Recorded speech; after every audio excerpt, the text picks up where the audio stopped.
I'm sitting here with David Wendl Berry, the Grand Master of the Vision Quest. He probably doesn't like me calling him that, but he is. I've had the great privilege and pleasure of going through the Vision Quest with David, and it was truly a life-changing event. That's why I've travelled all this way to speak to him. And he is a repository of profound wisdom around this and many other things. So I'm very happy to be here, and very happy to have David talk on this subject and let us know what he knows about this and how it can work in your life and the magic it weaves into your life. So, David. Yes. Thanks for doing this for me. I'm very appreciative of it. You're welcome. It's great to be sitting with you. Can you just give us a little bit of context about how you first started working with Vision Quest and how you've developed it through the years? Oh, God. Okay, well, before I was a Vision Quest guide, I was a film editor. And my life was basically all sex, drugs and rock and roll. In the 80s, that's what. And I was quite happy in my job. I loved my job. I got paid really well, and I was shoveling most of the money up my nose. Then one day I get a phone call from a friend of mine, and he says, "David, we've got a Native American medicine man giving a talk at our Buddhist centre. Do you want to come?" I said, "No, I'm not really interested in that." And he said, "Well, you're only going to stay at home and get stoned, so you might as well come anyway." So I went. And I walked into this room. There's all these people sitting around in Sun Bear. And there's a photograph of him over there. He was talking about sweat lodges, the prophecies of his people, and pipe ceremonies. Sounded okay. I mean, I wasn't really that interested. Then he started talking about Vision Quests. And my stomach went into a knot. And the more he talked about it, the more I started to gag. And I thought, any minute now I'm going to throw up. I had no idea why, I was just holding my stomach. And at the end, people got up and left. And somebody came over to me and he said, "Are you okay?" I said, "No." He said, "Every time you talk about this Vision Quest shit, it just makes me want to vomit." And he laughed and said, "You need to do one, kid." And I thought, absolutely no way. Am I going to go off into a forest and fast for 4 days and nights? I'm not doing that. So I went, he left, I went back to work. And the next day, and for the next year, I couldn't get it out of my head. It was like this worm had got into my head. And every day it was saying, "Vision Quest, Vision Quest." And it got to a point where it was driving me crazy. And I thought the only way I'm going to stop this is to actually do it. But I had no real idea what I was doing. Because while he was talking about Vision Quest, all my attention was not to be sick. So I really wasn't paying that much attention to what he was saying. So I took a month off of work. I flew out to Washington State.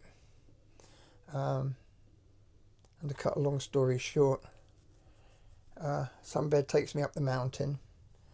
We get to this little clearing, and he says, "This is your place, there's the water, see you in 5 days," and walks off. And I sat there and just watching him disappear into the trees, I just suddenly thought, what the hell am I doing? This is insane. I can die out here. Then it occurred to me that was the whole point of doing it. Oh no, they've got bears here. They've got lions and scorpions and rattlesnakes.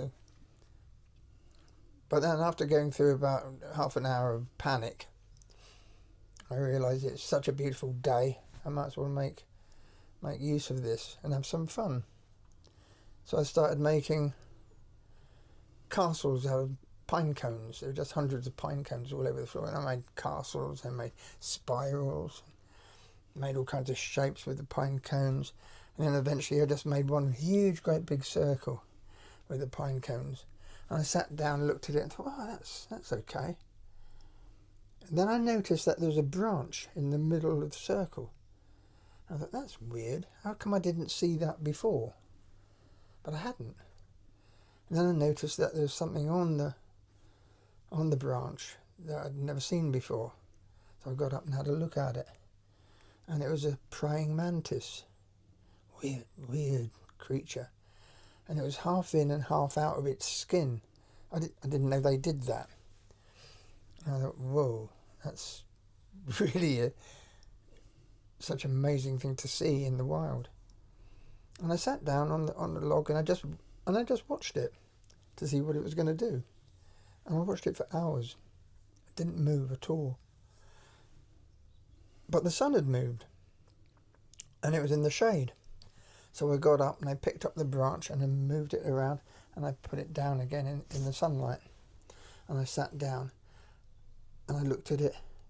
And at that moment, all the mirrors opened up. I could see I was there praying. I was there shedding my skin. I was there putting myself in the light. And as soon as that kicked in, I thought, oh my God, there's a lot more to this than just 4 days and nights of camping. I'm moving into a very different space now. And with that, it was almost as if a flood of energy just came straight into me as those mirrors opened up. Mm. And all of a sudden I realised I was into a whole new ball game here.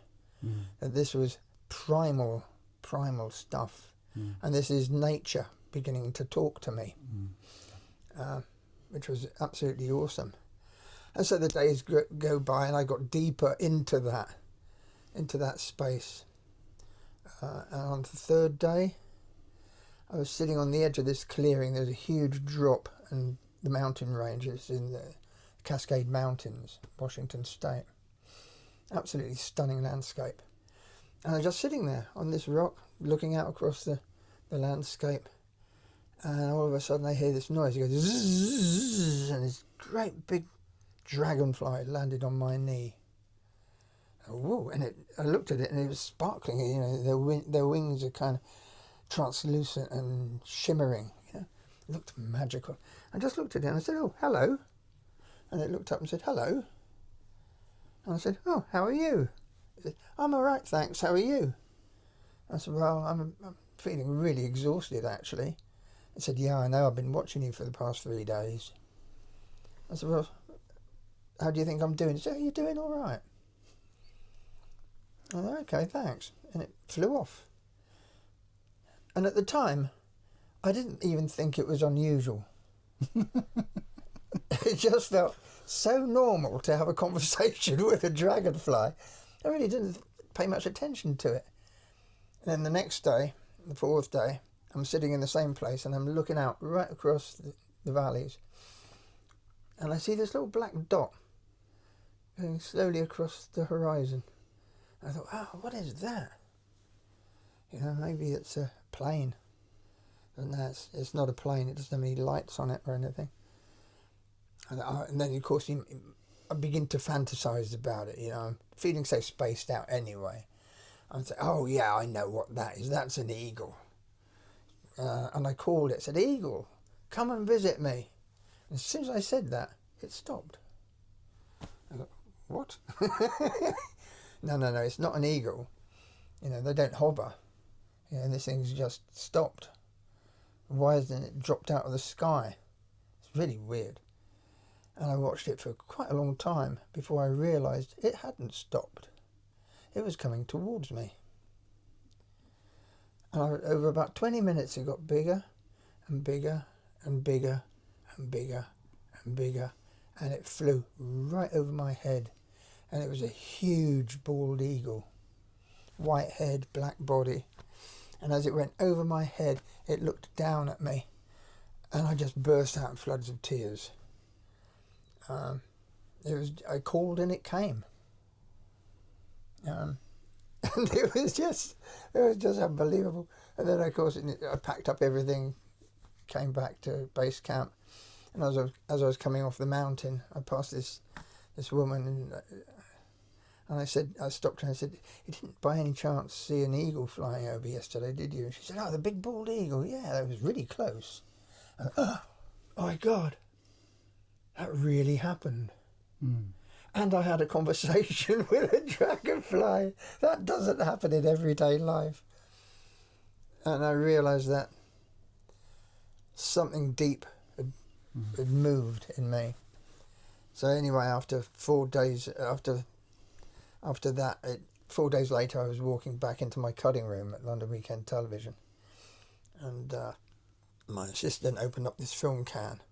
And there were 2 big white lines of Coke. And he said, "Oh, welcome back, Dave."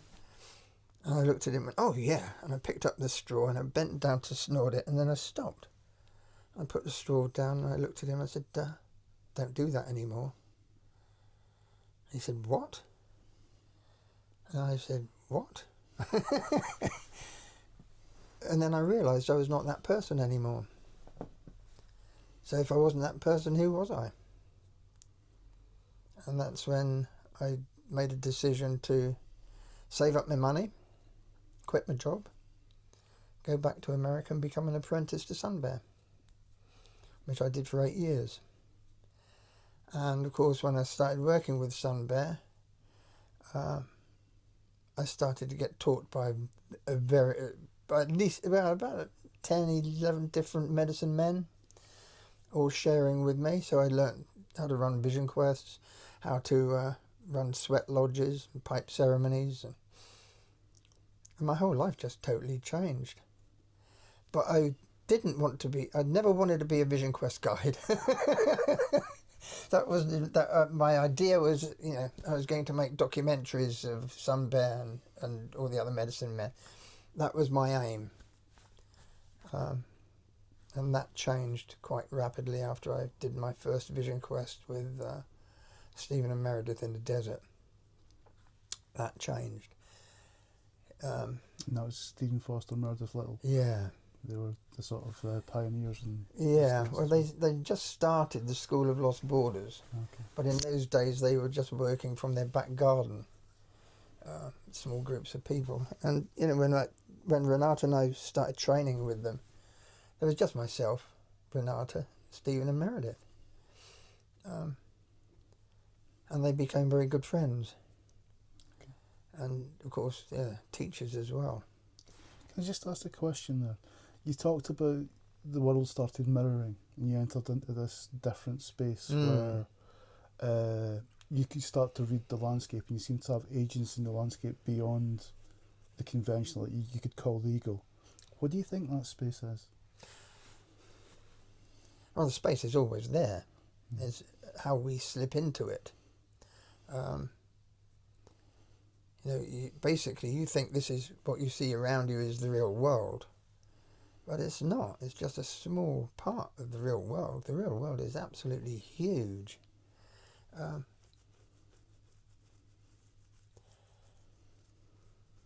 But the interesting quality is that, for want of a better term, the plasticity of it and the fact that you can affect it with your will to a certain extent. It like you say, it mirrors you. It can talk to you individually.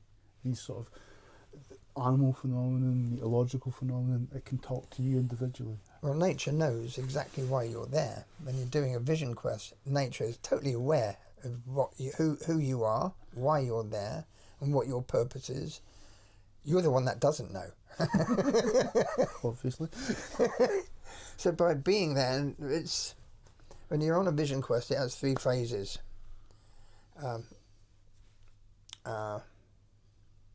Severance? Yeah, I'm not thinking of 3 phases. I'm thinking of the 3 elements that make it work. It's the isolation, the exposure, and the fasting. When those 3 factors work together over a period of time, 4 days and nights, you gradually move into a very altered space. You get very high. And it's when you're in that deep space that you begin to receive information from nature. And we often say that the story of your vision quest is the story of your life. Because nature is just mirroring back everything that happens to you, everything that you brought to the game, if you like. Most of the time you don't see them, but once you tune into the mirrors, you begin to see them everywhere. Mm-hmm. And that's really fascinating. Mm. To make it a little bit clearer, there was this one time I ran a vision quest with Martin Shaw. We had some teenagers out doing vision quest. And on the third day, this one teenager comes back. He's a skinhead, real stroppy bugger. And he came back to base camp. And I said, so Rich, why have you come back? And he said, I don't mind being on my own. I don't mind not having any food. I don't mind being in the dark. And weirdly enough, I don't mind not having any weed. He said, but what I can't stand is the damn boredom. I said, yeah, well, that's a big one, you know, that's going to hit you. But what you must realise is that when you hit that space of boredom, deep changes are taking place below the surface that you're not aware of. So go back, sit in your space and just stay with it, and it will change. You'll come out a different person because all the changes that are happening inside will begin to click into place. So off he goes. And then the end of the vision quest, when all the group, everybody came back, and each person is telling their story. It was his turn. And at a certain point during his story, he says, oh, on the third day, I got so bored, I went back to base camp, and that bastard David sent me back out to the woods. And he said, I got to my place in the woods, and I sat down, and I looked up and I saw the trees. And I couldn't believe I'd been sitting there for three days and nights, and I never saw the trees. Then all of a sudden I heard this mad sound, and I looked around, and there's this little bird banging its head against a tree. Poor kid had never seen a woodpecker. And he said, there's this mad bird banging its head against a tree. Then I realised that's what I've been doing all my life. And that is a mirror. And I said to him, okay, so what are you going to do now? And he said, well, when we get back to Stroud, I'm going to go and see my mum and dad. And I said, you told me your mum and dad were dead. That's why I had to get your sister to sign the waiver for you to do this. He said, yeah, well, they were then. Wow. And he went back to Stroud, went to see his mum and dad. They sat up and cried. They went to the pub.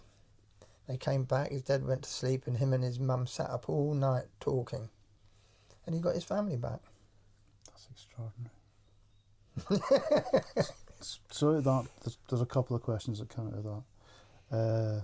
And the fact that, first one I'd like you to talk to is the idea of rites of passage and how rites of passage are important for us as human beings. And the second one, to follow on from that, is the fact that why couldn't somebody just take themselves off and sit for 4 days under a tree by themselves? Well, they can. But could they? Yeah. Without any sort of support from somebody like yourself? Well, they could. I mean, anybody can go off and sit in the woods for 4 days and nights, or climb a mountain and stay there for 4 days and nights. You'll get something, but you won't get to the depth that we can take you. And surely you need people to kind of guide you and choreograph, certain structures that you need to engage with. But you go back a few hundred years, and Native Americans, they don't need any instructions. They just go out and do it because it's part of their culture. Yeah. It's not part of ours. Exactly. So we're introducing an ancient system back to people who have no background in it whatsoever. So we have to give them pointers. We leave the knowledge that we pass on. We leave it very loose, so that they're more kind of like signposts. And we leave enough room for the client who's going to do the vision quest, to fill all those gaps with their own belief system, and their own images and their own imagination to fill that out. From my experience of working with you, I mean, again, I wouldn't recommend that doing that to anybody, because I would see that as risky. It is. I wouldn't advise anybody to do it on their own. And what you do, once more, is you create a very safe context for that to happen. and there are elements that seem to be in that context that are not wholly human, shall we say. No, they're not not human at all. But it's a difficult one to engage with, because if we start introducing that to people on a vision quest, it can, as it did to you, you're going to think we're a bunch of very flaky people. I thought you all had mental health problems, yeah. Because most people aren't used to that, so we have to kind of very gently kind of push them into that area. And the way to do that is through isolation, fasting, and exposure. So when people come to do a vision quest, we get them to leave their tents behind and just take a tarp. Because if we let them take tents, they tend to hide in it. And it's you know, they're not facing... I hid in my tarp, definitely. You know, it's a very subtle process. We don't push. We allow people to find their own place on the land. We give them as much room as we can, but we have to lay down a safety net all the way around them, so that they are going to feel held. And we do that because we know how to do it. We've been doing it for years. But in the early days, I hadn't a clue. And when I first started running vision quests, and this is down to Leo Rutherford actually, was when I got back from America, I went to see Leo with a friend of mine, John Cadera. And Leo said, "Oh, so you trained to be a vision quest guide?" And I said, "Yeah." And he said, "So are you doing it?" I said, "No." And he said, "Well, you're the only trained vision quest guide in the country and you're not doing it. Isn't that really selfish of you?" I said, "Oh, Leo, don't give me a bad time, you know." He said, "Anyway, I haven't got anywhere to do it." He said, "Yes, you have. You can use my land in Wales." I said, well, I don't know. I haven't got anybody to put out. And John said, "Yes, you have me." And I thought, "Oh, you bastards." They kind of cornered me. So I had to put John out on Vision Quest, and he was the first guy that I put out ever on Vision Quest. And we ran a group after that, a group of 3 people, and we both realised that most of my training that I did with Stephen and Meredith, I'd forgotten. That was 3 years in the past, and I forgot most of it. So we were kind of winging it at the beginning. We didn't really have a clue what we were doing, and I'd come up with some kind of idea, something fancy to do, and I'd try it out on John, and if he was still alive, we'd use it. That's you the guinea pig, yeah. Between us, we kind of created a framework. Took us a good couple of years to get our heads around it and to set it up. But, you know, in those days, I had all these people I could get in touch with over the phone. You know, I could ring up Sunbear, I could see Leo, you know, I had people feeding in from all different directions for us to do it right. And when it occurred to me that there was nobody around to actually teach us, there was also nobody around to tell us we were doing it wrong, which gave us great scope for improvisation, really, and allowing our deeper selves to come through, the parts of us that really know this stuff, because everybody knows this. You know, it's just we have to find that person. And it took us a while. I mean, you know, there are a few vision quests that we really cocked up. We really didn't know what we were doing. We were just making it up as we went along, really. Everybody lived, yeah. But funnily enough, actually, this is really strange. A couple of months ago, I get a phone call. And this woman says, "Is that David?" And I said, "Yes." And she said, "I'm probably the very first woman you ever put out on Vision Quest." And I said, "What?" And she repeated that, and I said, "That was 35, 36 years ago." And she said, "Yes." I said, "And who are you?" She said, "I'm a Kindwin." I said, "Oh my God." And she was the very first woman I put out on Vision Quest. She was in the first group that I ran with John Cadera. Wow. And she said, "I'm ringing you now because I just wanted to tell you that that one vision quest changed the whole direction of my life. Okay. And I thought I'd never thanked you for that. And she said, and that vision quest is still unfolding now, 36 years later. I could believe that. Can I just steer you back towards the idea of rites of passage? Rites of passage. Well, vision quest is a rite of passage. But there are many different rites of passage, you know. The only one that I really have experience of is the vision quest. And a rite of passage is a ceremony, or even it could be a ritual, and it helps you move from one stage of your life to the next.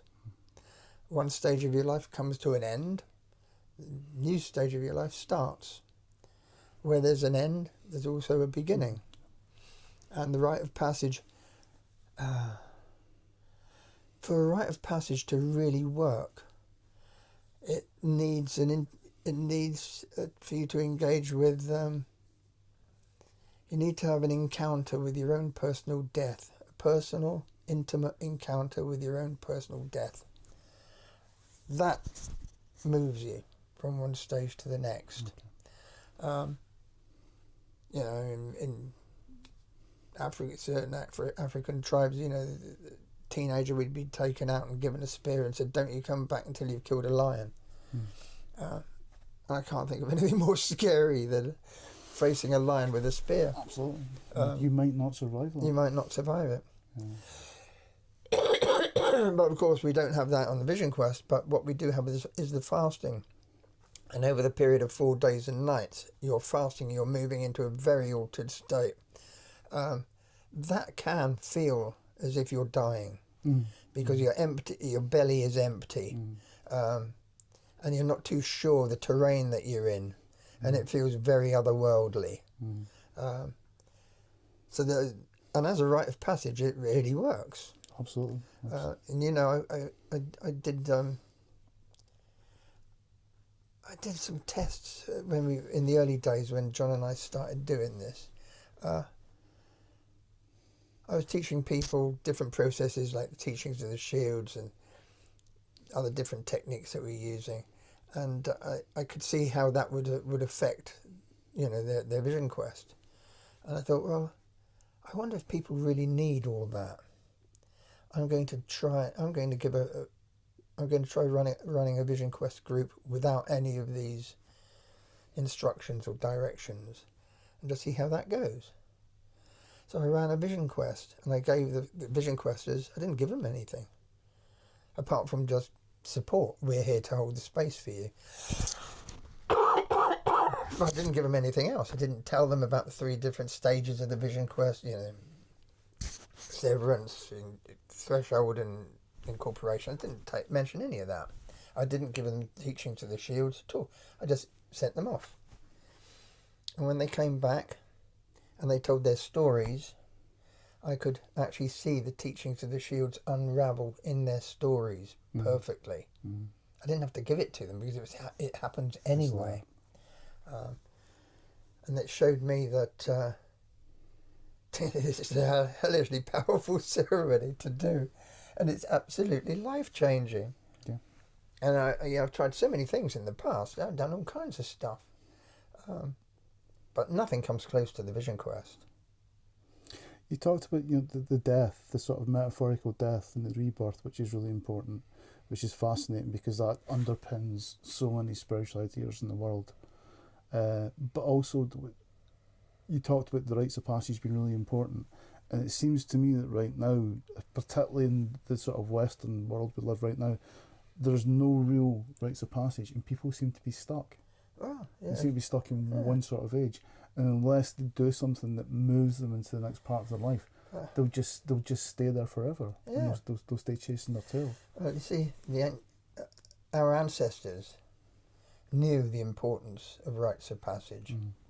That's why they always gave it to teenagers to do, because it was the way that teenagers became adults.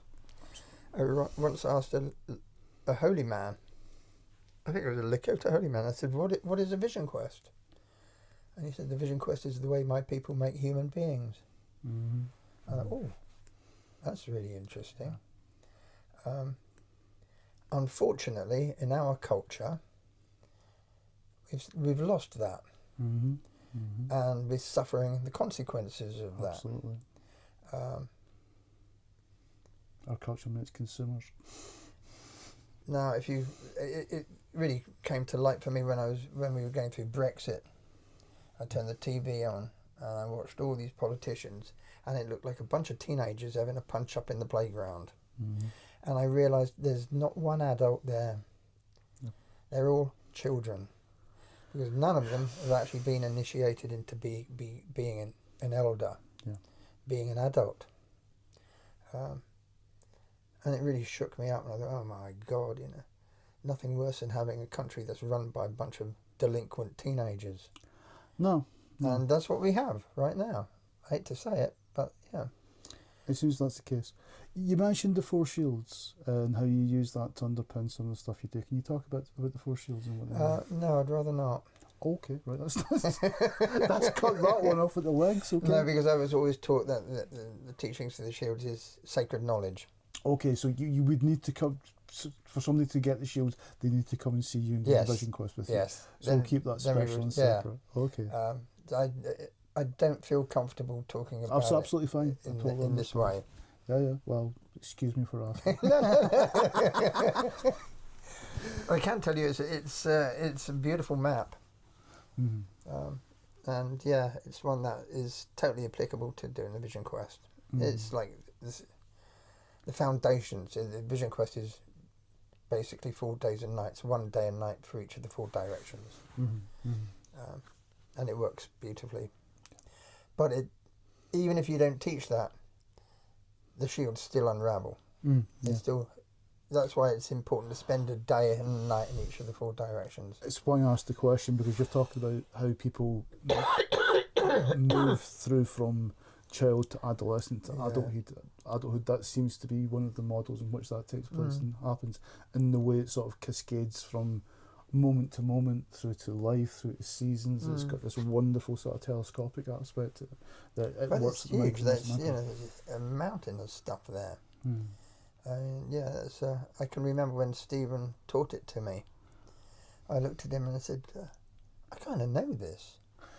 And he said, yeah, everybody knows this because it's in your genes. So it's ancient knowledge. He studied it for about 30 years before he started writing about it. But there again, when I did my first vision quest with Sunbear, I didn't know anything about teachings of the shields, because Sunbear didn't teach us anything. He just took us out and put you on the mountain. And I wondered why. I thought, okay, I've done all the training with Stephen and Meredith. We've learnt the teachings of the shields. We've learnt all these different techniques and all these different structures, and it works perfectly. So why didn't Sunbear do any of that? It took me a while to realise that they don't need to teach us anything, because they know that the spirits are going to teach us. Mm-hmm. Yeah. And they know that nature itself is going to teach us. So they don't clutter us up with information, with language and concepts. So yeah, that was interesting to see the way that different culture, our culture really needs those frameworks to work through, because we don't have a culture that supports that. But it's interesting what you said earlier, and again, the fact that we know this stuff in our water, it's there, but we need that sort of scaffolding or that sort of technique to begin with to access that knowledge. Yeah. And when you did access that knowledge, you accessed, for want of a better term, your own personal medicine. Yeah. And you could add your own personal medicine and mould that ceremony to who you are. And it's an interesting idea that you get this idea of orthodoxy, or there's the right way of doing a ceremony, there's a right way. If you err from that right way, you're in trouble, you're not doing it correctly. No. The right way is always your way. Mm-hmm. Yeah. And not somebody else's way. Absolutely. So we only give, when people come to us to do a vision quest, we only give them 2 ceremonies to do. That's a death lodge on the first night and the purpose circle on the last night. In between, we encourage them to create their own ceremonies. And do whatever they need to do during those days. They find their own language. Yeah. and they find their own way Yeah. of being the ceremonial leader of their own life. Yeah, and I think that's the important part, that they're not taking somebody else's baggage and working through that. They have to use their own. I think that's incredibly important because, like you say, it's a dialogue then, it's something living. I think if you get given a ceremony that's absolutely rigid, the life goes out it, and it's not really fit for purpose anymore. I think that's happened with most religious ceremonies in the world right now. Okay, what they stood for in the first place was something dynamic and real, but they've been so atrophied and so sort of turned into something that's so removed from what they were in the first place, they're practically useless. And it's this idea that you've got to do things in a very sort of rigid and orthodox way, where as long as your intention is good and you're trying to do the best you possibly can for another human being, you meet something with your own intuition, your own integrity, and it will be fine. It'll be absolutely right. Because one of the biggest things, and one of the things you do beautifully, is the fact that you say this is a British wedding, but this is to do with the British Isles. This is to do with a relationship with this land. We have lost this medicine. It needed to be instantiated from someplace else, but now it's been taken to here, and it's of this land, and it's our way of relating to this land. Well, John and I spent years vision questing every year. When Sunbed died, he died two years into me running Vision Quests, and that tore me apart. And I went through a big crisis, and I thought, well, who do I Vision Quest with now? Who do I train with now? Now that my teacher's gone. And I just couldn't get an answer for that. And of course, John always pops up with the right answer. He says, "Oh, you need to do a vision quest." Of course I do. So we went out into the mountains, and I went off to do my vision quest with, who do I need to apprentice to now? The answer came in 30 seconds, and it's always the answer you don't want. And it said, "You now apprentice to the land itself." I thought, what the hell does that mean? How do I do that? I have no idea how to do that.